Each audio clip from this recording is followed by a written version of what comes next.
So what happens when people start treating their wounds and traumas as if they were mighty gods?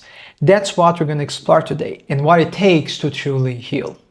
And don't forget to check my newsletter down below. Once you join, I will send you a copy of my book Pistis, Demystifying Jung and Psychology, in which I cover every aspect of Carl Jung's work. So let's get into that. So Carl Jung explores healing neurosis as a religious problem.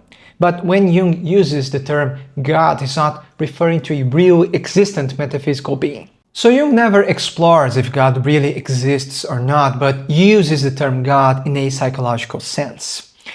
And it basically means the highest value in someone's life, their highest priority, the thing that shapes and rules their entire life. And for some people, it is truly attached to religion.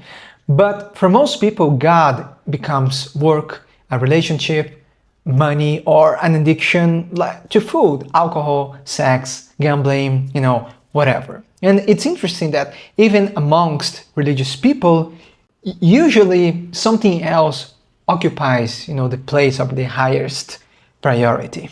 And Jung even says you get to choose what or who will be your God, as ultimately anything inescapable can be called God, of course in a psychological sense. And here's an interesting quote. So, man is free to decide whether God shall be a spirit or a natural phenomenon like the craving of a morphine addict, and hence whether God shall act as a beneficent or a destructive force. So this idea is so central to Jungian psychology because knowing someone's God helps you understand how they shape their entire sense of reality and relationships. And many people aren't devoted to anything meaningful and aren't developing their talents and sharing their gifts with the world. These false gods tend to have free reign. And recently, we are facing the emergence of the religion of trauma. And before you say anything, no, I'm not denying the existence of trauma in any way, shape, or form. As I already said plenty of times, I dealt with CPTSD. But there is a dangerous narrative gaining force, which encourages people to raise their wounds to a religious level and use them to gain validation and control others. And this provides a twisted sense of meaning for people, and instead of seeking healing, they double down on victimhood movements. And this identity allows people to not take any real responsibility for their lives, and they exert something called control from the bottom. So you basically feel like you're constantly walking on eggshells around them, and they weaponize their incompetence to get their way.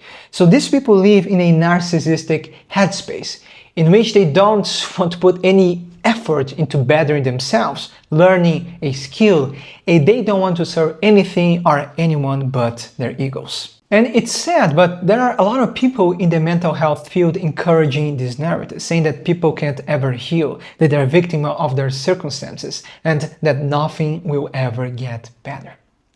And yeah, it's appealing not to have to take any responsibility for your life, but that's a major cause for this excruciating lack of meaning. And that's exactly what many people identify with the Puer Aeternus and Puella Aeterna experience. So, what's the way out?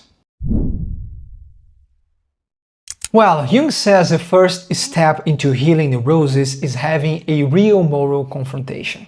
So we must look deeply into our shadows and take responsibility for how we choose to construct our reality and relationships. And that's the only way to have the freedom to do differently and create a new sense of identity. And luckily, the way we choose to look at things matters much more than the thing itself, as the psychic reality is sovereign, for good or for worse. When it comes to our deep wounds, it's not about denying them, but choosing perspectives that give us the most agency. And that's how we can begin to find meaning in our suffering and construct a new sense of reality grounded in truth.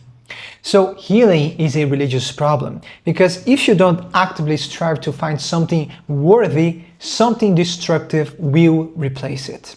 So put effort into crafting new values, developing a craft. Ask yourself how you can better someone else's life and be in the service of something greater than yourself. And if you don't know where to start, Jung has a great quote. Where your fear is, there's your task. And if you are looking for a step-by-step, you can check the next video over here.